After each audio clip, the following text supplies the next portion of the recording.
Average back again today. Continuing on with our EX6 Countdown decklist profiles, we'll be continuing the trend of another Seeker-related deck. With this one being on the BT16 Dorugoramon line for Sons of Chaos.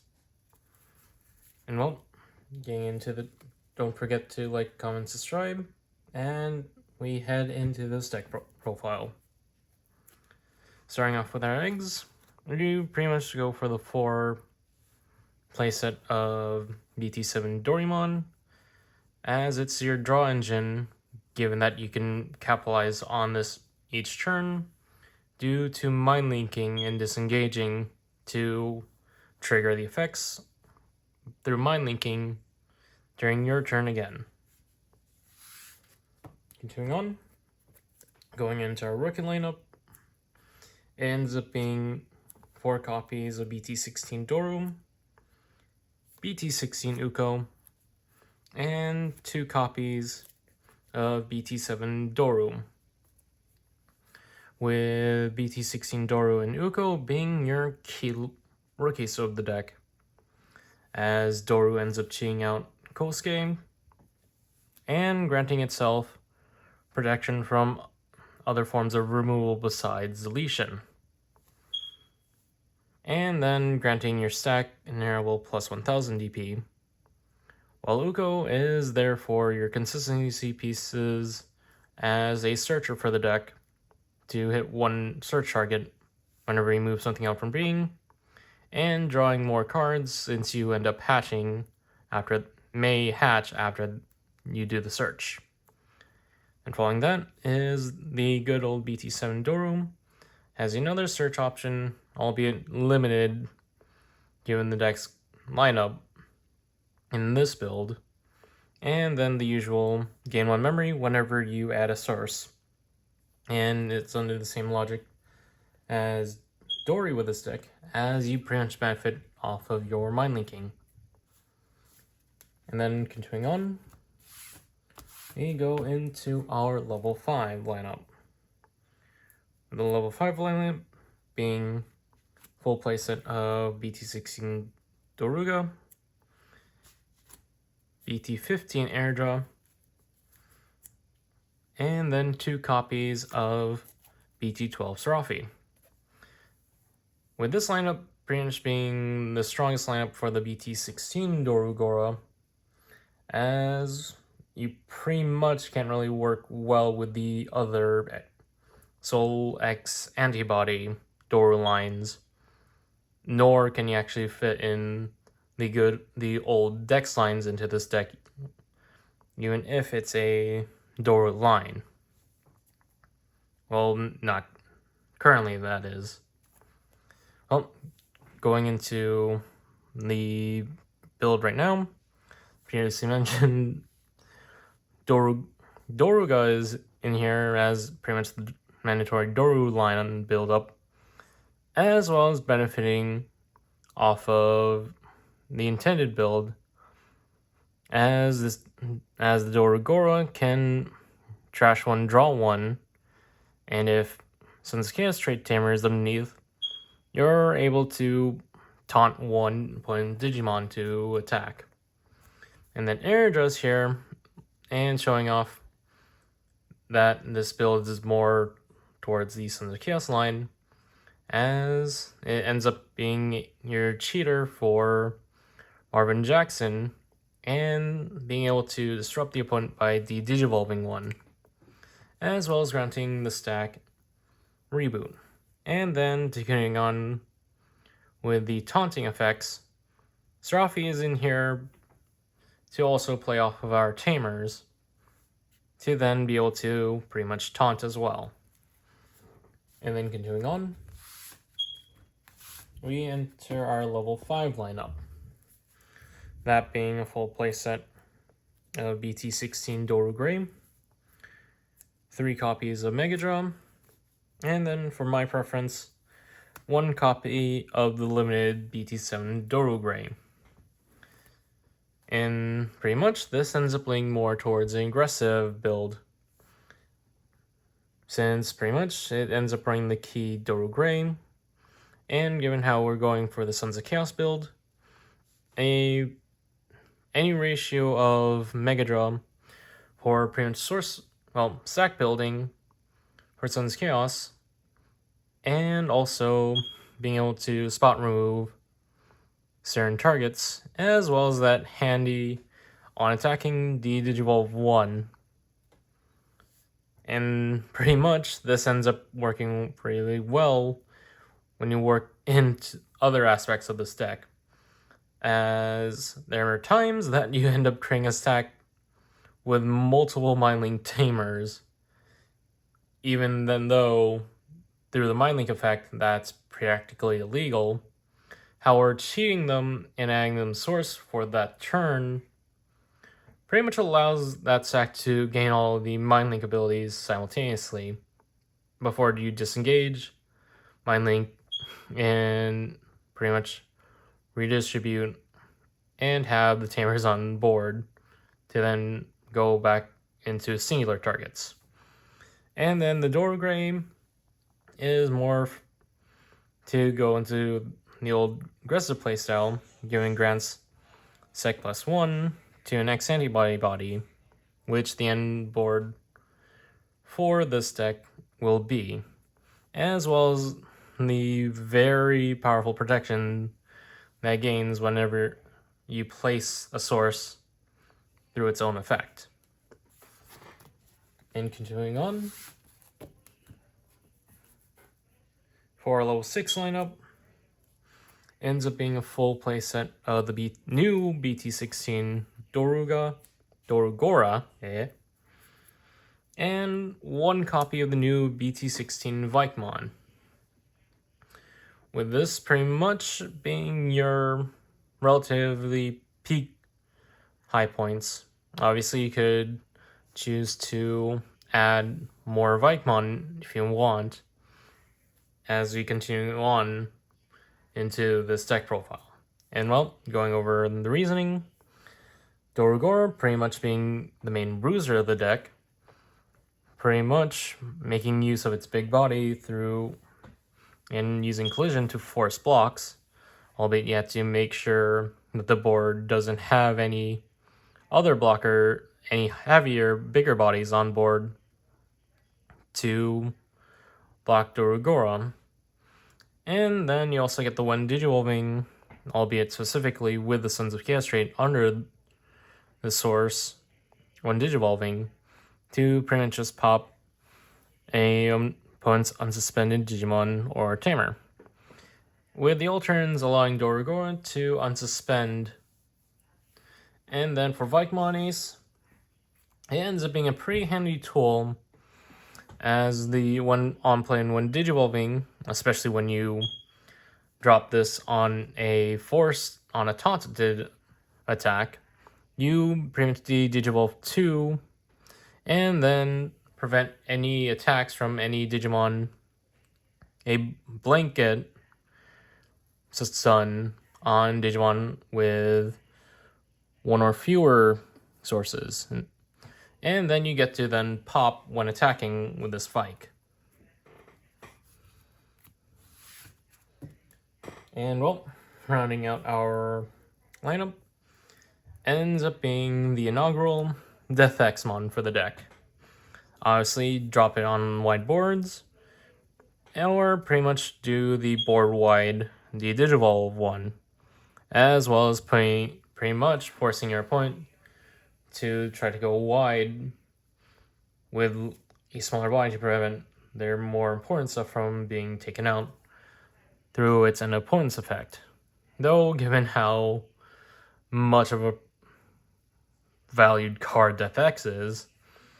another good substitute for this deck, given its color, would actually be the BT16 Chaosmon as a sort of substitute. Albeit you don't really get its full benefits, since you can't really trigger partition off within this deck, since you don't really DNA for it. However, you still get a pseudo equivalent to Death X,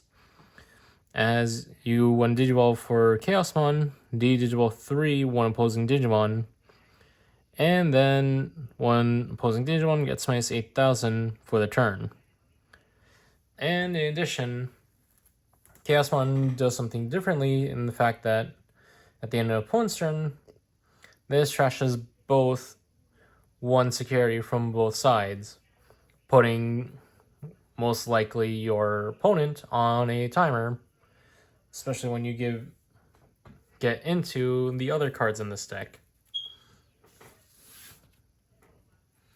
Continuing on, we end up with our tamer lineup being 3 Marvin Jacksons and 3 Kosuke Hisakatas, both of which could be cheated into play by their respective partners. Marvin granting the stack jamming and blocker, and then Kosuke granting piercing and blocker. And this works especially well once you've created a very big Dorugora stack, as with Kosuke, he ends up being your memory tamer, as well as granting piercing, which plays well into your collision effects, as you go to block, and you pierce through any buys you beat over. Though, as a reminder, given armor forms around, piercing doesn't work given that armor forms armor purge and keep the Digimon on board, therefore blocking piercing. And well, rounding out the deck, we enter our option lineup, with it being a full playset of defense training and black memory boost as the consistency and searching pieces.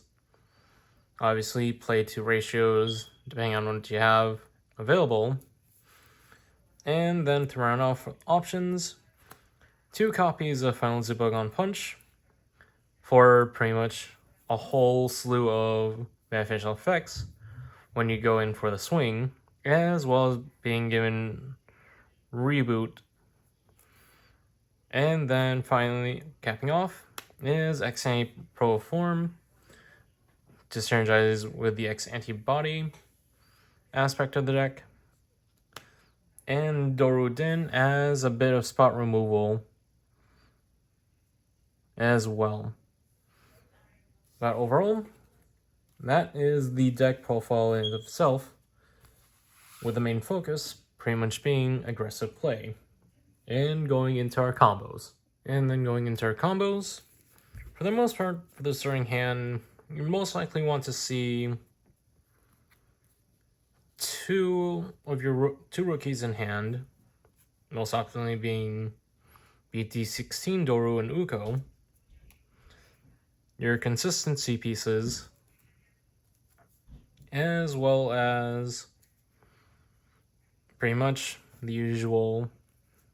going into your level 4s, with seeing your tamers being a more so secondary starting hand option to look for, as pretty much going from there, it's just pretty much stacking it to set up for an explosive turn. Obviously, one option with BT16 Uko's option pretty much being choking for 1 turn to pass turn starting off, and then building from there by moving Uko out, triggering, searching for more pieces, and then going into Doru in the back, any of your Dorus in the back, to then set up for the next turn after setting up, with pretty much your explosive turn likely seeing this Doru coming out, and Saramain cheating out Kosuke from hand to gain protection from removal other than deletion, going up into either level 4s, with Airdrop pretty much being the earliest case you'd see yourself stacking multiple mind links, as you pretty much can cheat out Arwen from hand, and then de-digivolve one. And then from there, it's pretty much just seeing your pieces as you build that stack, with both having forms of interruption, as Doru Gray allows you to then cheat into your Dorugora line, while your Megadra further builds the stack up as granting the de-digivolve one. And obviously from here, given how we also have taunting built into the deck in the form of the Doruga line, that allows you to pretty much have the start main phase dropping in like Ace during that taunted attack, for creating a blanket that you get to use before they even start attacking for their turn. And then, pretty much, with your big stack created, you pretty much just continue pummeling for game, with Zubagon Punch pretty much being your frontline option to create massive blows to the opponent's security. And depending on how you build it, you pretty much have the option to drop Death X or Chaosmon off of Doruga, though in the Death X case, in the face of wide boards, dropping it off of its reduced cost, barring any memory reduction prevention floodgates. But overall, this deck is another bare bones rush beatdown, as you create big bodies to pretty much force opponents to block and punch for game, pretty much, albeit though it's the Digimon punching this time instead. And another thing that I forgot to bring up was the fact that the Doru Grain Hairball allows you to revive any of your X Enemy or Sons of Chaos stuff that's a play cost of 4 or less from trash. Therefore, you also have possibilities within that, as that also means you could then trigger Aerodra's on play, since you beat over something by forcing collision, and then reviving Aerodra to then further possibly cheat a new Marvin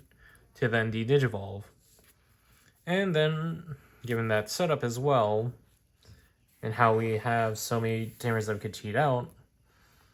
that is also where we have Sephirothmon to pretty much hybrid for game. But overall, it's been a pretty simple deck that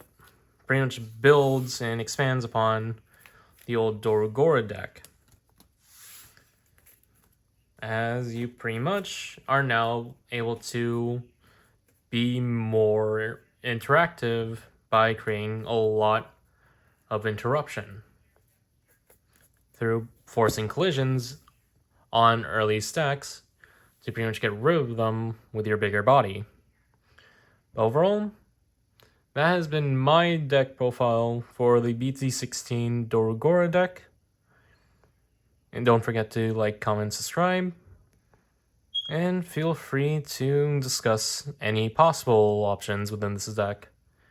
But overall, this is Cyberjaw, signing off.